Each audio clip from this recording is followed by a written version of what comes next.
everyone, thank you for joining me today for another discussion video. With everything that was revealed to us in 6.1, rumors and predictions are already flying about where we're going to be heading to next. Right now, there are two main theories that are kind of neck and neck to people believing that's where the next expansion is going to take place. First though, I just want to say that a lot of this is just going to be my speculation, and I mean, as much fun as it is to talk about the next expansion already, I think it's still far too early to judge that. We still have the rest of 6.15 that hasn't come out yet. We have 6.2 upwards to 6.5, and I'm pretty sure we're going to have a 6.55 at some point as well. So I think that we have to at least make it up to at least 6.5 before we can make any real kind of predictions. Having said that, I feel that this is a good time for us to be able to look over all of our options and see where we could possibly end up in the near future. Now, this video isn't really about predictions on where I think we're going to go, but really just to list off all the many places that we still have left to look forward to, and to get us excited for future adventures. Warning, there is going to be some spoilers, so just keep that in mind. So, what prompted this video were the final words that Emet-Selch spoke to us near the end of Endwalker. Tell me, have you been to the ruins beneath the waters of the Bounty? Or the treasure islands beyond the frozen waters of Blind Frost in Offerd's north? The fabled golden cities of the New World? The sacred sites of the forgotten people of the South Sea Isles? What about Miracidia, the southern continent? Do you know aught of its present state of affairs? So already we were given kind of a bucket list from Emet-Selch on what we should be expecting from here on out. And I am glad to see that the dev team wasted no time in actually diving into these different places, since we've been looking for a chance to explore the ruins beneath the Bounty when we were looking for treasure. So that leaves us with the frozen waters of Blind Frost, the New World, the South Sea Isles, and Miracidia to start off the list. And since there are so many hints to Miracidia since 6.1, that is definitely one of the two places that people are eager to bet that's where we're going to go to next. The second theory is that we're actually heading off to the Void, or the 13th Shard. Though to be honest, I can't really see us actually heading off to the Void for a possible expansion. I mean, an entire expansion on the 13th seems a little too out there for me, especially since we did end up traveling to another shard not too long ago in Shadowbringers. At most, I expect that our trips into the Void are going to be closer to dungeon runs and instance duties throughout the 6.2 to 6.5 patches. Now don't get me wrong, I would love the chance to be able to visit more shards, and there's just so much about the 13th that we know so little about. I would love a chance to be able to go to the Void and see if there is a way we can help restore at least parts of it. Unfortunately, I do have some problems with that, just realistically. The first problem is that a part of me feels that it still might be a little bit too soon for us to be heading off to another shard, especially since we have so many places on the source that we've yet to explore. I mean, the New World and Miracidia are off the top of my head, and if you look at Etheirys from the moon, you can actually see those continents, and you see how big they are, and you can easily fit an entire expansion focused on either one of them. I mean, with the New World alone might even be two. And of course, after everything that happened in Endwalker, I think maybe it would be a little bit nice to have a more grounded adventure, at least for the time being. I'm not saying that we never go and visit the other shards, but after all the craziness from our last adventure, maybe we can stick around the source for at least one expansion before going off into another shard, just give us a chance to catch our breath. And then again, the dev team really is going to have to work hard to top off how they ended up with Endwalker, so maybe going to a new shard is what we need. The second problem is the idea of how are we going to be able to have a story involving the Void and going there. And what I mean by that is we're going to need different kinds of environments. We're going to need cities and villages for us to be able to explore, right? Well, one of the biggest appeals to this game are the many different areas with the wide environments that we can visit.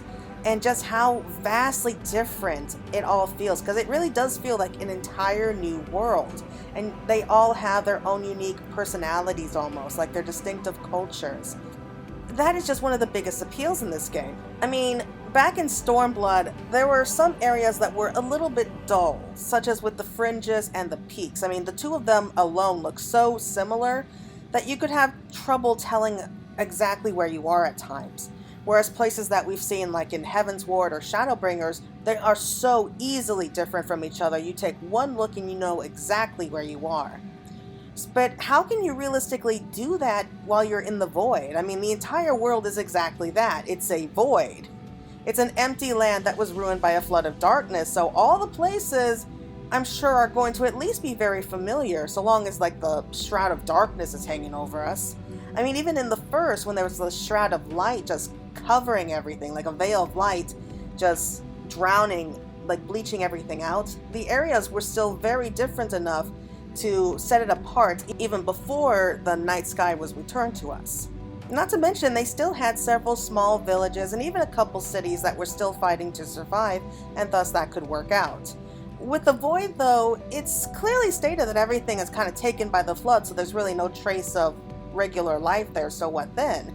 I mean, it's not like we can actually go to the Void and find safe areas to rest in, can we? I mean, unless we happen to find entire villages of friendly Void synths, I mean, that could happen, but I really wouldn't count on it, to be honest. And another thing is that we're dealing with an entire world here, and we haven't even explored all of the source yet. One thing that I love the most about Shadowbringers, apart from the story, was that it was all just in one continent. As much as I loved Endwalker, I felt it was a little too over the place at times. I mean, we go from Sharlayan to Galamal to Thavnar to the moon to the Unsundered Past and even into space. It could be a little difficult to keep track of everything, where we're basically running everywhere, and maybe if we stuck to just one continent, it would have flowed a little bit easier. One of the reasons I think that Heavensward and Shadowbringers were so popular and that they were such good stories, was that the areas were basically close together, and felt that we were taking our time exploring those specific areas and really focus on the story.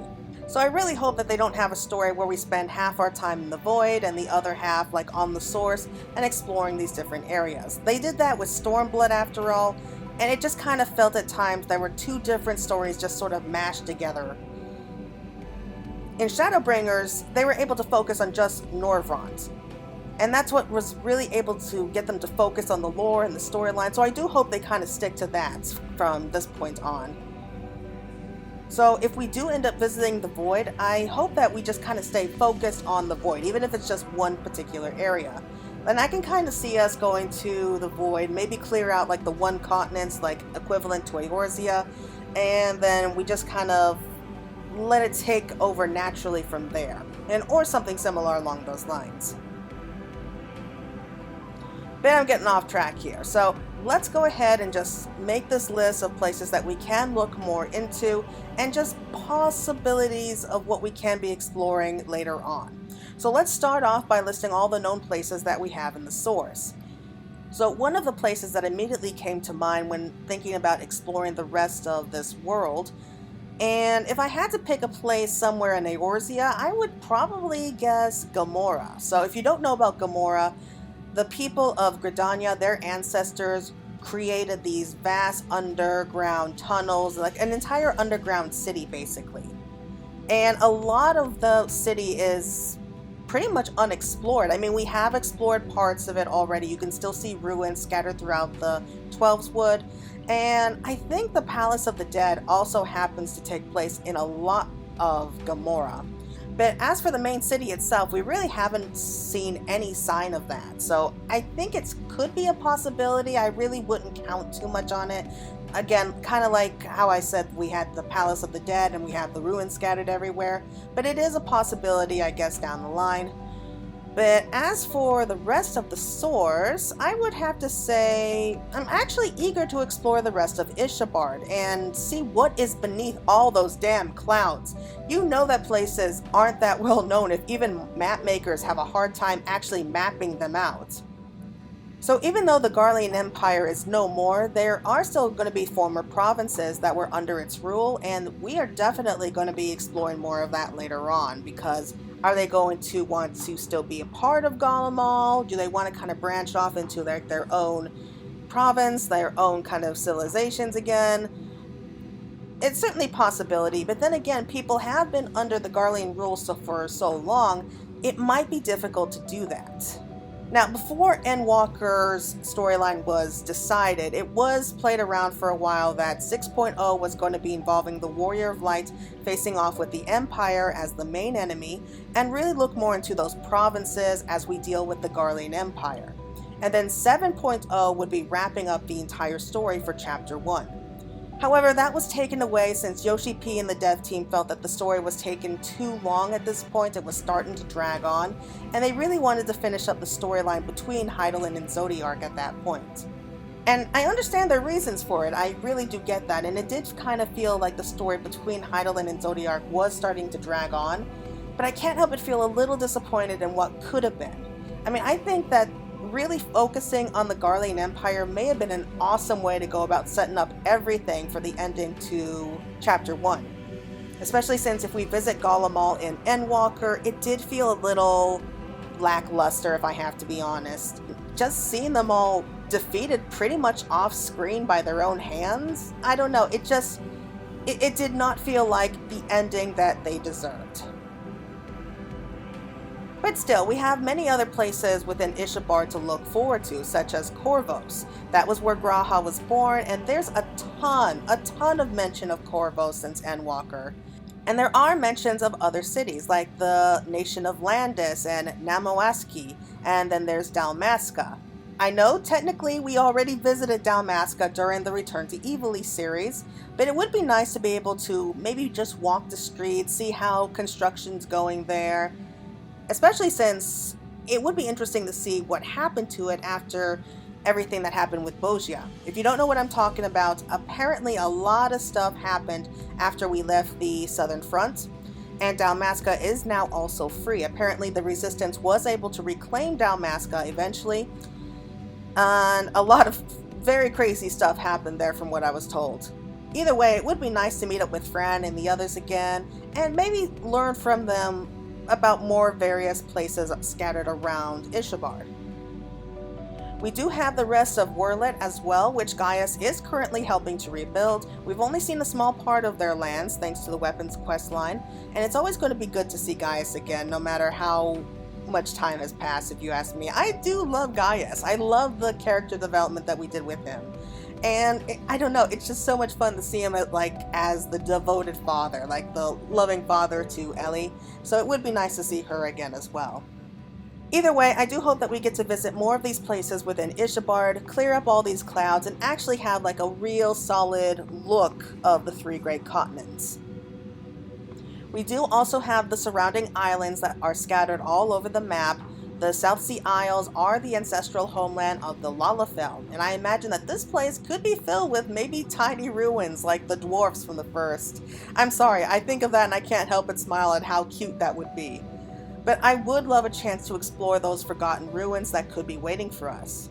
As for any other islands in this particular area, I'm afraid I only know of a couple of them by name, such as the Cielidalius, which is a tropical archipelago south of Wildbrand.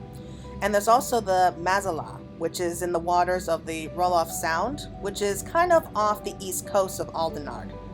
I'm afraid I don't know too much about these areas except for the fact that they are home of the dodo, which those birds were brought over by the Cucurin. And they're also famous for both their marlins and their sea cucumbers, which are prized delicacies in the Far East. So apart from that, I'm afraid I really don't know too much else about it, but it would be kind of nice to learn more about those particular islands. But hey, speaking of islands, the biggest one that I can think of right now is Hingashi and the capital of Bugyo. We have of course been to the tiny ports of Kugane, but we have never actually been able to explore the rest of the island itself, because the main island is off limits to almost all foreigners, but I think a quick trip there would be a lot of fun. And fans have been asking when we'll get the chance to be able to explore this isle in the future. I do feel like we are going to get that chance eventually, but I really wouldn't count on it happening right away. There is also the Isle of Emet-Selch, which is a small island up north in the frigid northern seas. I'm afraid all I know about this place for sure is that it's the ancestral homeland of the Rogadin, and it appears to be just one of several smaller islands, such as the island of Nagden, which, according to legend, is the place from which all of the world originated. That would be fun to look into. But I think by far the two places on the source that everyone is eager to explore are Miracidia and the New World. Miracidia, of course, has been hinted at since way back in 2.0 from the Binding Coils of Bahamut. And people have been so eager to point out just how much Miracidia has been mentioned, especially in 6.1. We know precious little about it since most of Miracidia does seem to be uninhabitable, or the people who live there are pretty isolated of sorts. I'm afraid little is known about the region, but there are avenues of trade with Thavnar in certain places, and it's also home to Tiamat and her brood, as well as also apparently filled with Alagun ruins. So that would definitely be a lot of fun in the future. Plus, if you actually look at the map, you can see how big it really is. Definitely big enough to hold an entire expansion if you ask me. And I'm guessing Miracidia is kind of like the equivalent of Australia here on Etheris. So, I mean, it would be a lot of fun to be able to explore it. And, I mean, if you think about it, Australia is known for very dangerous wildlife. So that would definitely fit in here very well. Plus, it's filled with dragons. You can't go wrong with dragons. And of course, on the other side of the world, we have the New World, where we know that it is huge. Just think of South and North America kind of blended together. And it's so big, to be honest, I don't think one expansion will be enough to cover all of it. I mean, we may need two, and I wouldn't mind that at all. I would love a chance to be able to explore all these places, especially since we've heard so much about them for such a long time. But those are all the places that I can really think of right now that are still upon the source. So I'm sure they may add more unique locations later on, especially as the game progresses, but that's all that we know for so far about the source. So we still have a lot to look forward to. So what about elsewhere? Well, there are still the other shards. So minus both the first shard, since we've already explored what's left of that one, and I'm going to kind of disqualify the 13th for right now, assuming that I'm right and they don't have an expansion directly for the 13th. But we still have a total of 4 other shards that we know next to nothing about, not even their names.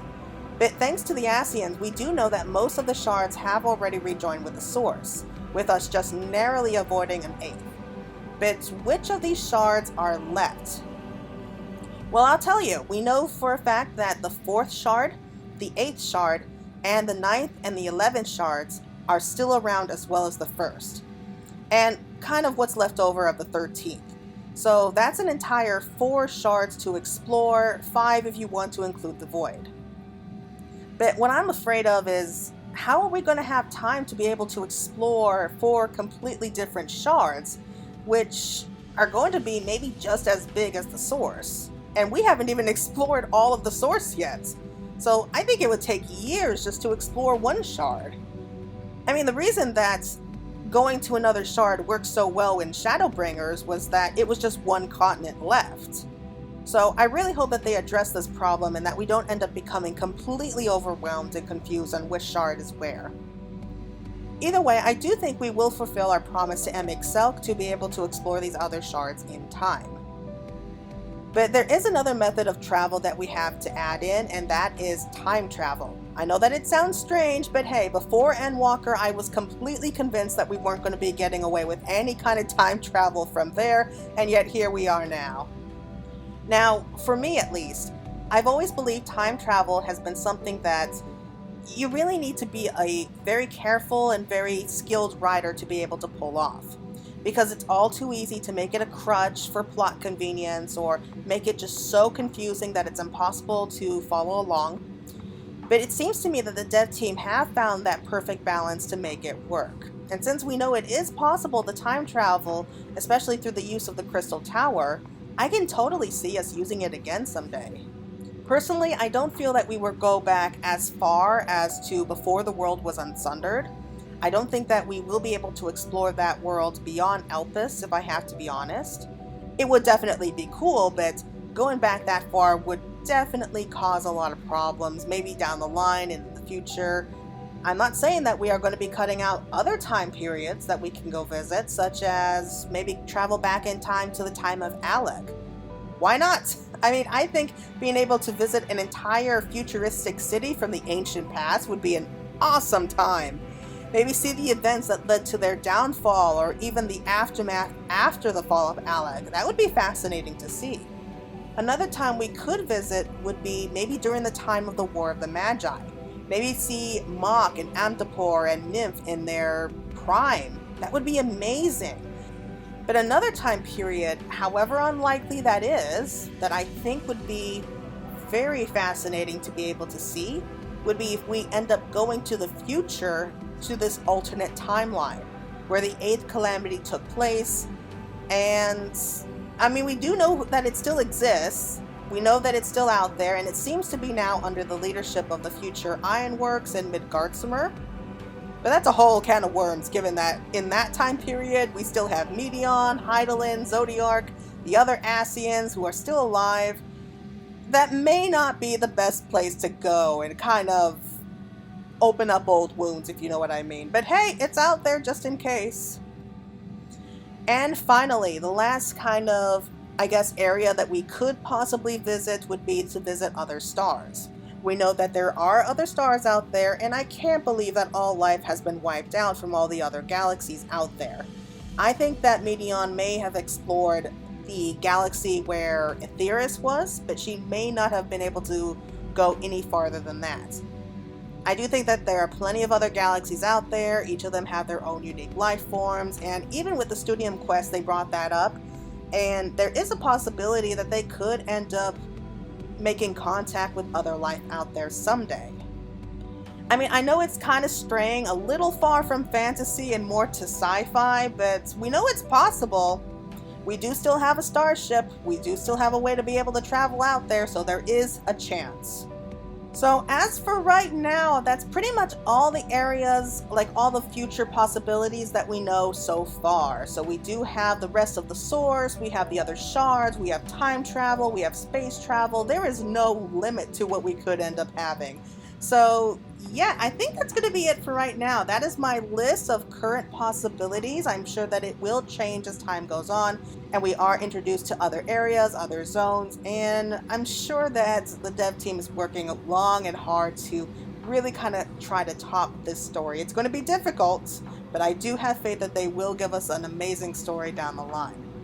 Anyway, what do you all think? What do you think is going to be the next area that we're going to go to in the next expansion, and maybe even into these future patches? As much as I would love the idea of the 13th being the next expansion, a part of me is really hoping they find a way to do that. I do still kind of find it unlikely, but hey, they've surprised me plenty of times before, and I would not be disappointed if they prove me wrong here. So anyway, for your homework, just drop a comment down below. Let me know about what you would like to see, if there are any other places that I might have missed that we could end up exploring one day. But until then, everyone, thank you for watching, and I hope you have a great rest of your day.